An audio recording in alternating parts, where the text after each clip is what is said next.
Previously for the Carolina Panthers. I'm on it. No! Kyle Pitts! Our Carolina Panthers are going to be 0-1. But man, it's only up from here. It's time to let Bryce Young do his thing and sling it out. And it's going to be intercepted! Bryce Young's first career interception goes to the safety Marcus May. He's there. Sling it out to him. Make a move upfield.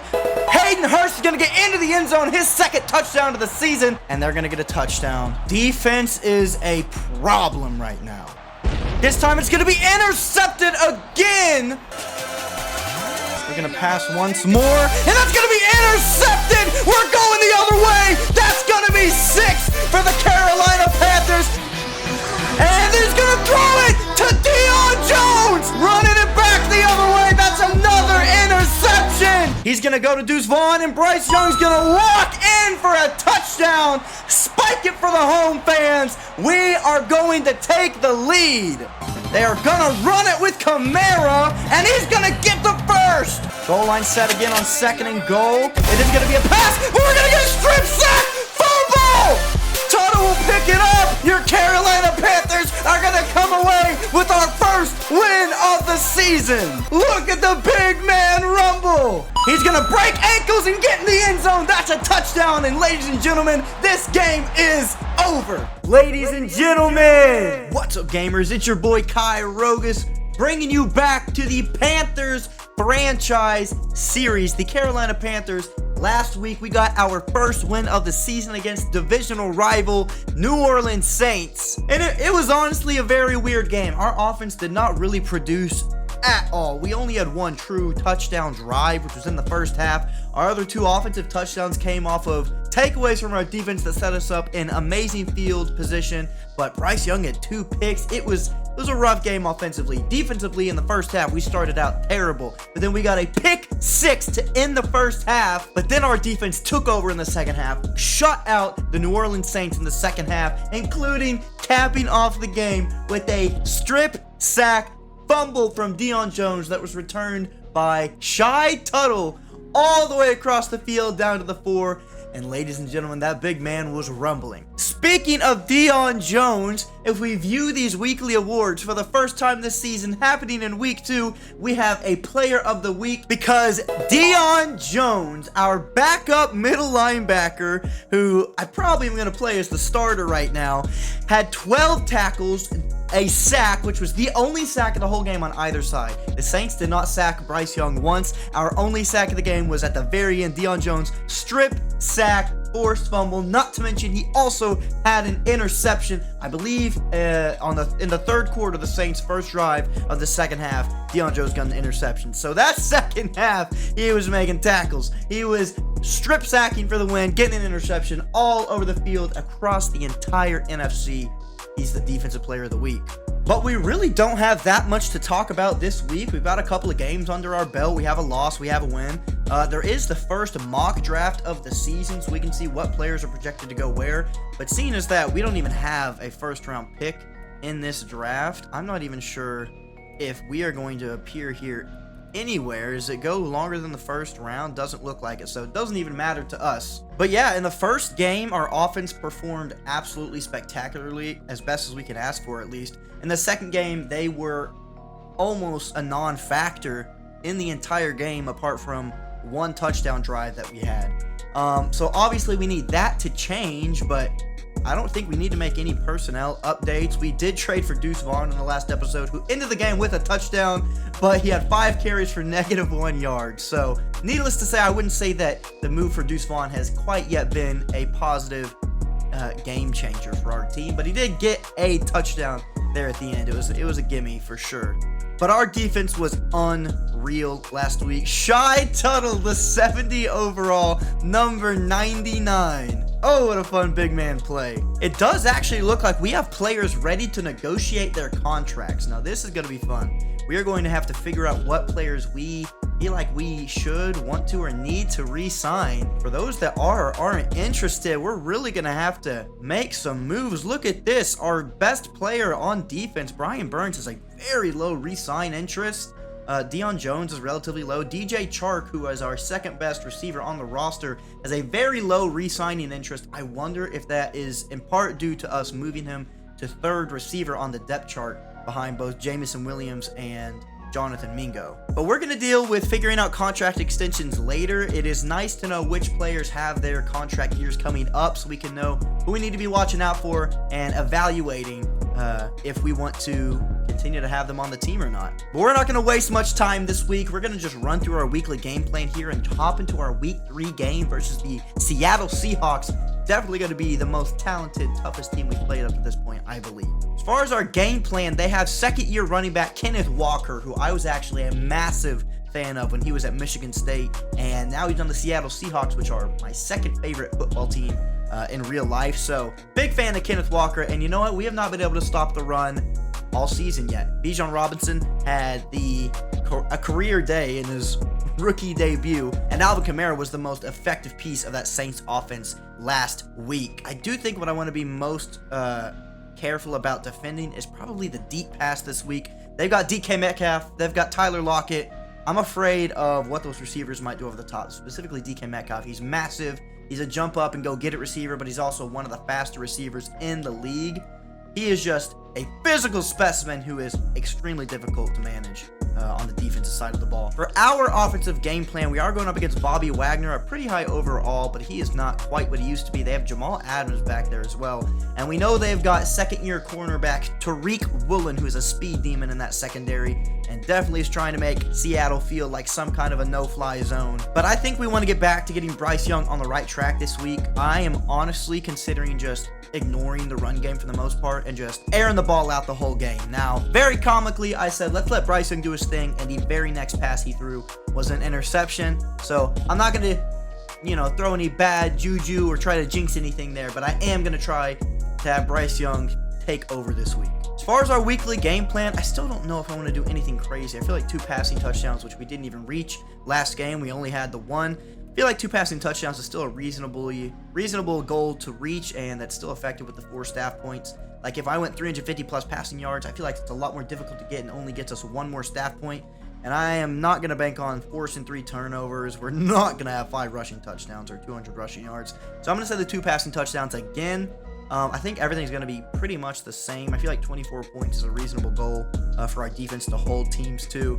300 plus offensive yards and winning the turnover battle. I just assume those are going to be our goals every single week. I will tell you if I feel like changing those. But I'm going to run through practice here, and then we're going to jump right into the game. Here we are in Seattle, Washington, and week 3 is away. Like I said, I am most afraid of DK Metcalf and this passing game, but Kenneth Walker could be very effective as well. Heavy rush. We are going to get Kenneth Walker in the backfield. He's going to break off Jeremy Chin, but we're still going to bring him down. Another handoff to Walker. I thought that was going to be a play action. He's going to pick up a first. Another handoff to Walker. He's going to get the edge almost. Pick up another first down. Man, our defense on the ground is so poor this season. Every running back we've gone up against has just been running all over us. This time it's play action, and we're going to drop a weird pass. Should have been intercepted. I think that was Jeremy Chin. Weird play that did not end at all how it should have. Here's another carry for Kenneth Walker. We're going to hit him in the foot, and he's going to bounce over for a couple yards. After an incompletion, they're going to have to set up for a field goal. And he's going to miss it wide right. And it will remain 0-0. Myers botches the kick. An interesting start to this game. Like I said, we are going to air it out with Bryce Young, see what we can make happen. So I'm going play action, looking deep, first snap of the game. And we're going to have a pass rush on us. And Frank Clark is going to bring us down for a 12-yard loss. That play action did not fool anybody. I was going to say, let's try a screen pass to Miles Sanders instead, but they are loading up over there, and I do not like the look of that. So instead, I'm going to call play action here.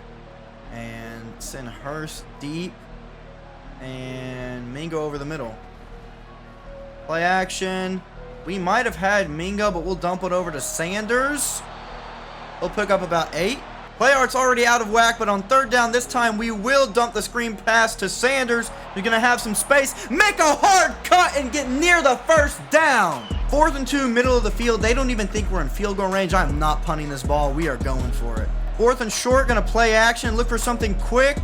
It's not quick, but Bryce Young can just walk in for the first down, and he's going to get wrestled out of bounds there. I think that's our first time going for it on 4th down of the season. Now we're going to toss it to Sanders, and as per the usual, our running game's going nowhere. 2nd down, we're going to find Mingo, hauls it in. Big gain, we are in the red zone. Sacked again. I thought our offensive line might be decent this year, but this pass rush has been all over us on this first drive.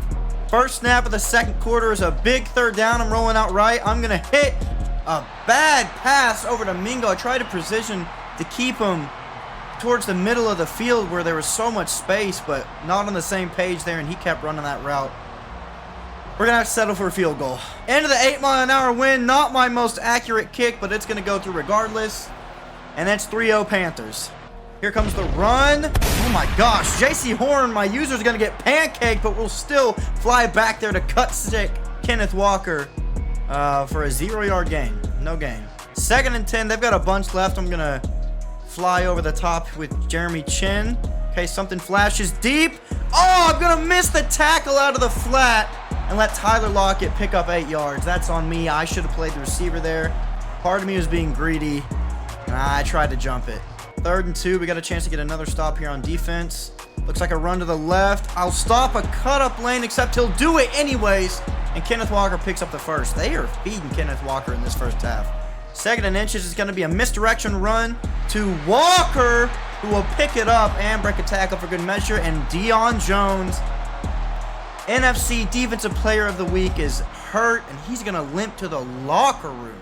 I had just moved him to our starting middle linebacker, but it's all right. Shaq Thompson is still a great player to have at that middle linebacker slot.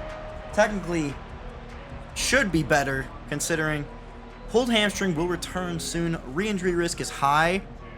I'm going to have to keep Deion Jones out for this game.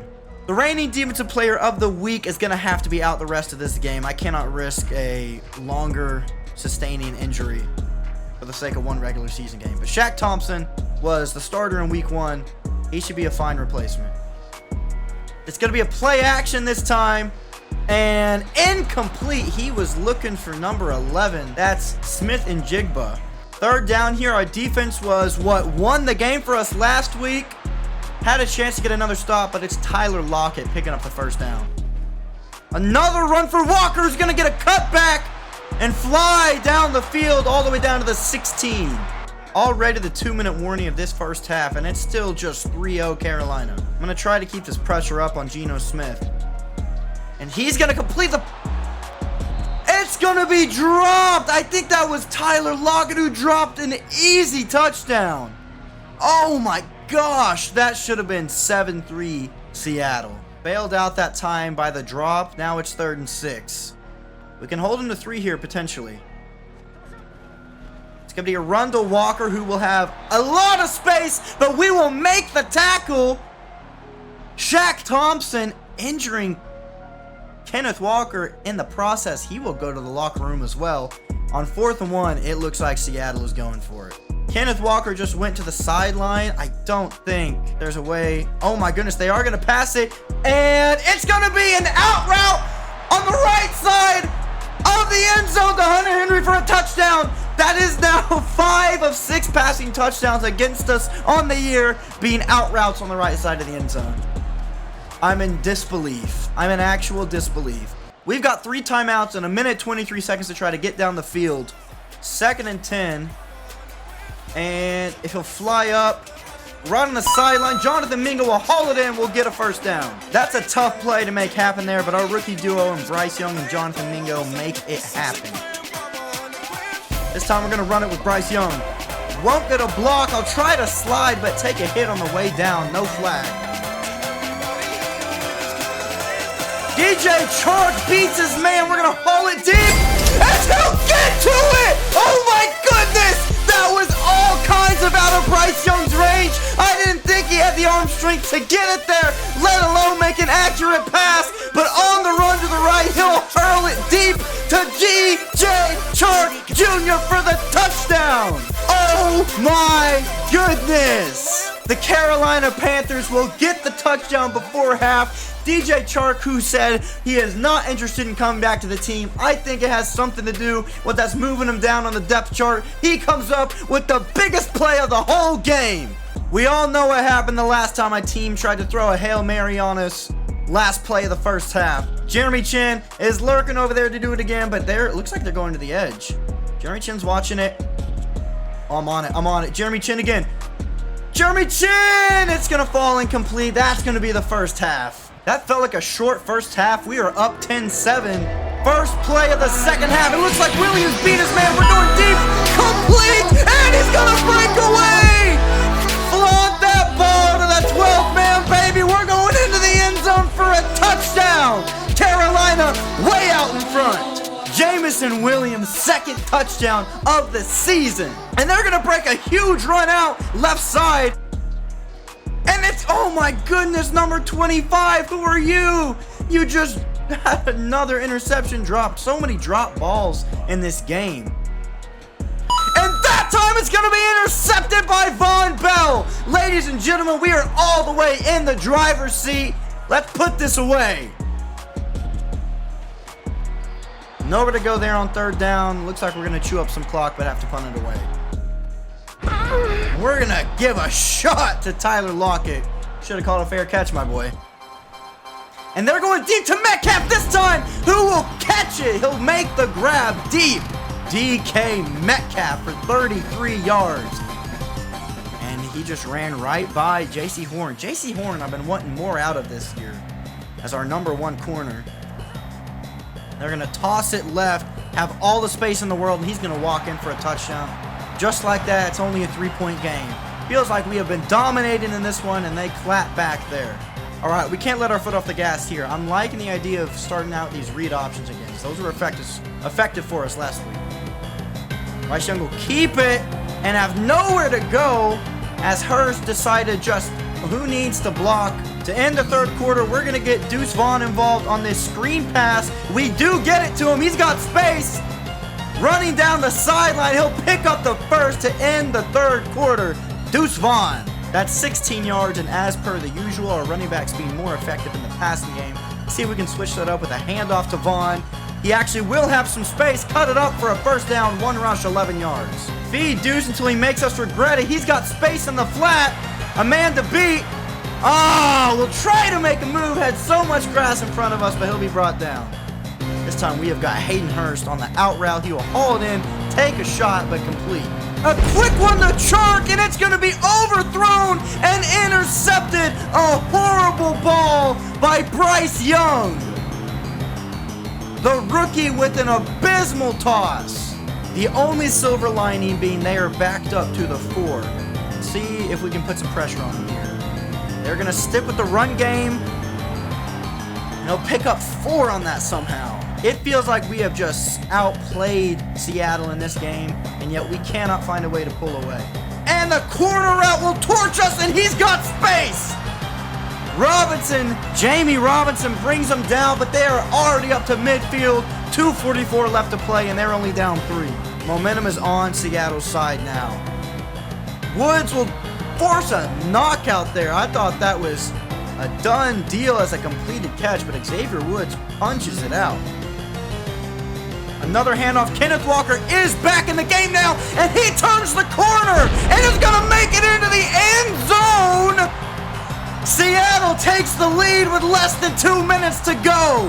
Kenneth Walker III from Michigan State comes back into the game for his first carry of the second half and takes it all the way to the promised land, which means it's going to be up to Bryce Young and the Carolina Panthers offense to lead a game-winning drive. Momentum is all the way up for Seattle. We're going to start off with a screen pass. This one to Sanders. He gets it complete with blockers. Makes a couple of moves. He's going to take it all the way down to the 41-yard line. We're going to run it up the middle with Young, who will get a block and take a hit. Thank you so much, Bryce Young, for not fumbling. 30 seconds to play. I should have called a timeout before this play. And we're going to get sacked. Did we get the pass off? No.